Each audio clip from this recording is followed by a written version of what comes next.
Pois é, dia de julgamento, né? Quarto dia de julgamento no Tribunal Superior Eleitoral, mas o que ainda é pauta é a CPMI do 8 de janeiro e por muitos dias ainda será. Documentos entregues à CPMI revelam que a Polícia Militar do Distrito Federal ignorou alertas da chegada de mais de 130 ônibus à capital federal às vésperas dos ataques.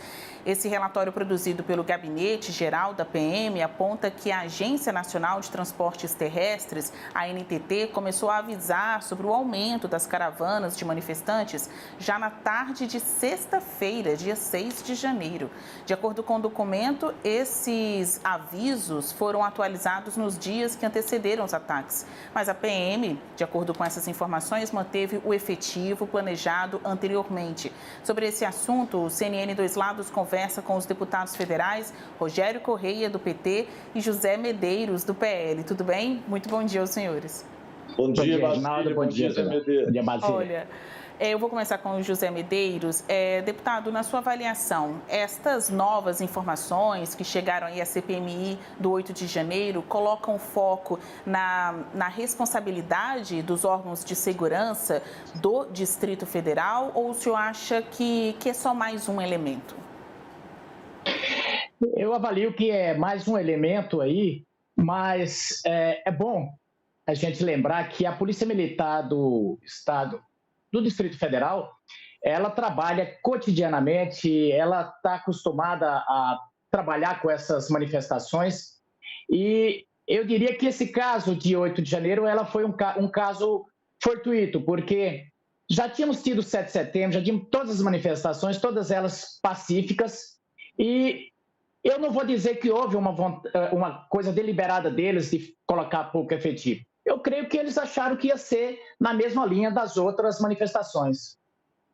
Bom, então, na avaliação do deputado Medeiros, é como se a PM do DF tivesse subestimado, né, aqueles informes de que estavam chegando mais caminhões, mais ônibus, mais formas de conduzir pessoas até a esplanada dos ministérios. Na sua avaliação, deputado Rogério Correia, esses dados mostram que a PM foi a principal responsável pela falta de segurança do centro de Brasília?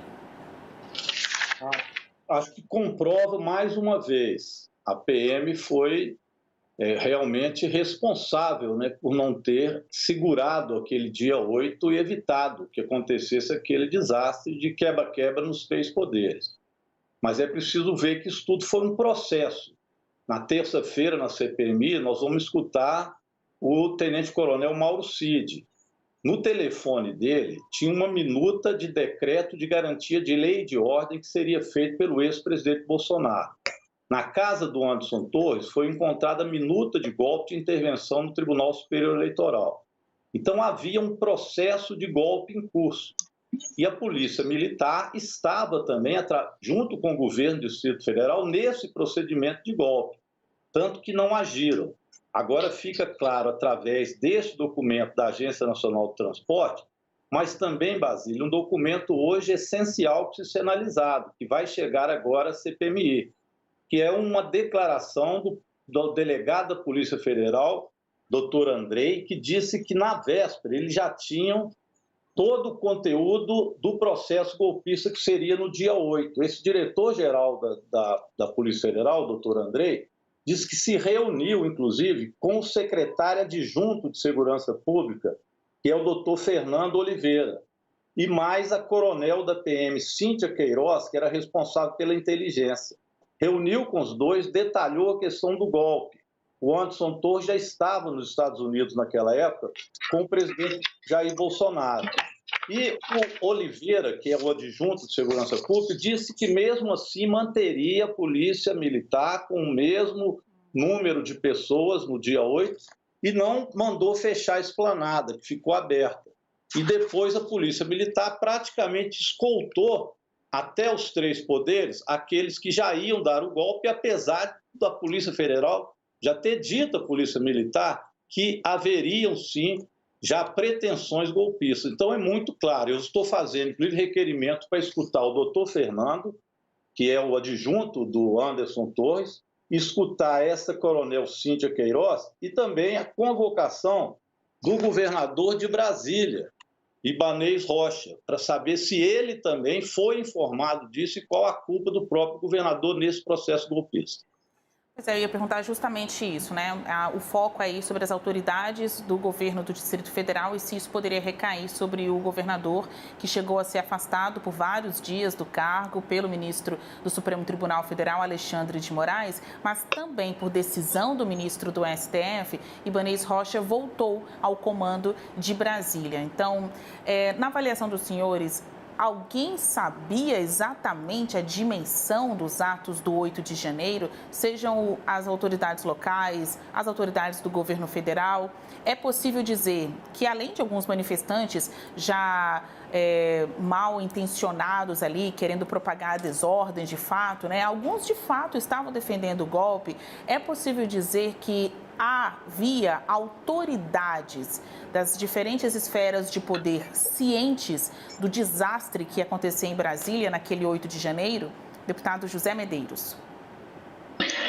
Olha, veja só, o PT ele tem uma prática muito interessante. Para quem assiste o Homer Simpson, ele tem uma teoria, o Homer, que a culpa é minha, eu coloco ela em quem eu quiser. Veja só, essa coisa não pode ser assim simplesmente jogada nas costas da PM ou do governador Ibanez. Veja só, a presidência da República, ela tem todo um aparato de proteção daquele local, ela tem todos os meios de informação, inclusive a própria PM alega que só foi receber essa informação às 10 horas da manhã do dia 8, ou seja, e não foi passada, essa informação não caminhou, e aí quebrou ali a cadeia de comando. Veja que nós estamos falando de centenas de homens, isso não é fácil, é um organismo grande.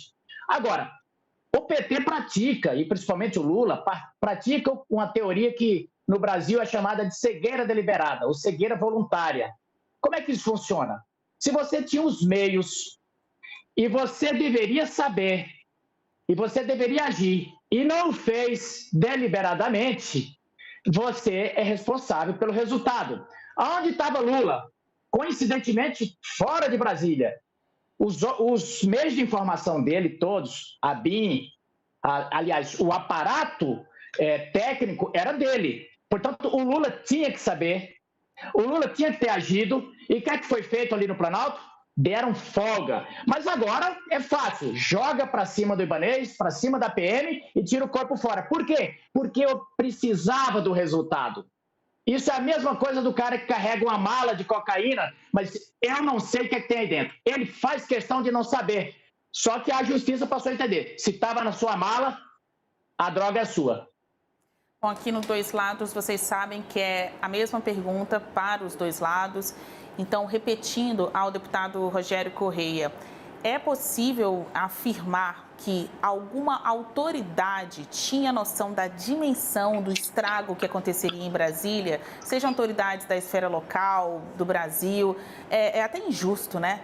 A gente, como cidadão, pensar e acabar concluindo isso. É possível, deputado, de maneira certificada, dizer, sim, havia autoridades que tinham ciência de que haveria uma tentativa de tomada do poder naquele 8 de janeiro?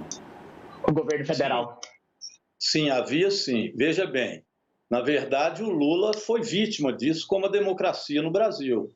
Quem fez todo o quebra-quebra e todo o movimento foram bolsonaristas radicais que foram incentivados, inclusive, pelo ex-presidente Jair Bolsonaro, que neste momento estava foragido nos Estados Unidos, dando guarida a golpistas, como tinha feito na porta dos quartéis e incentivado isso, seja através do Braga Neto, general, que era o vice-candidato dele, que foi, inclusive, ao cercadinho e pedia ao pessoal que continuasse atento, porque coisas novas haveriam de chegar. Eu ressalto que, além disso, tinha um decreto de garantia de lei e de ordem no telefone celular do ajudante de ordem do Bolsonaro, que é o faz-tudo do presidente Jair Bolsonaro. E na casa do Anderson Torres, uma minuta de golpe. Então, havia um plano de golpe. Bem, agora vem o delegado da Polícia Federal, doutor Andrei, delegado naquele momento, inclusive colocado lá por Bolsonaro, que disse que sabia e que avisou a Polícia Militar. E que a Polícia Militar, através do secretário de Segurança e da coronel Cíntia, o secretário de Segurança, o doutor Fernando, disse que manteria assim mesmo as mesmas ordens de não fazer a repressão aos golpistas que caminhavam até lá, e não fechou a esplanada. Então, me parece óbvio que isso entra na perspectiva golpista. Hoje, o presidente Jair Bolsonaro vai se tornar inelegível pelo Tribunal Superior Eleitoral, que faz a mesma análise, que ele já se reunia com embaixadores e fazia movimentos golpistas desde aquela época. Então, me parece claro hoje, a CPMI, com certeza, assim como a CPI de Brasília, o TSE e o Supremo Tribunal Federal, estão chegando às mesmas conclusões. Então, essa estratégia dos bolsonaristas de dizer que a culpa é de quem era vítima, ou seja, a democracia e o presidente Lula, evidentemente não tem o menor sentido. É a mesma teoria da terra plana. Só que um avião não sai em linha reta e volta no mesmo ponto se a terra for plana. Ela, evidentemente, tem que ser redonda. O golpe, evidente, foi algo manifestado, arquitetado, né, que felizmente falhou exatamente por uma ação do próprio governo do presidente Lula, que tomou as rédeas do processo, fez a intervenção na Secretaria de Segurança em Brasília e colocou ordem, e aí sim conseguiu se resgatar os 3 poderes invadidos por bolsonaristas, que, aliás, já são mais de 1.500 que se tornaram réus. Tem uma tese dos bolsonaristas de dizer que ali eram infiltrados, mas essa ninguém acredita, eu acho que nem mesmo os bolsonaristas estão repetindo essa bobagem. Eu preciso colocar aqui o ponto final no Dois Lados de hoje. No mínimo tem um desencontro aí de informações, né? Que de um lado tem PMs dizendo não fomos avisados, do outro integrantes do governo federal falando, mas tivemos sim uma reunião às vésperas do 8 de janeiro, vocês sabiam. Bom, hoje é o dia, talvez final, do julgamento de Bolsonaro no Tribunal Superior Eleitoral. Em 10 segundos, por favor, o que vocês acham que vai dar? Deputado Medeiros. Bom, o deputado aí já antecipou, já culparam o Bolsonaro de antecipação. Na verdade, é aborto de uma candidatura. Estão abortando a candidatura dele de 2026. Medo? Deputado Correia. Bolsonaro inelegível, com certeza. E o processo vai continuar, daqui a pouco ele estará na papuda, como adiantou o próprio coronel Lawande, que depôs na Comissão Parlamentar Mista de Inquérito. Ele já antecipava que o lugar do Bolsonaro seria a papuda. Olha, é isso. Conversamos com os deputados federais Rogério Correia, do PT, e José Medeiros, do PL, neste Dois Lados. Até mais. Até mais, Basílio, José Medeiros.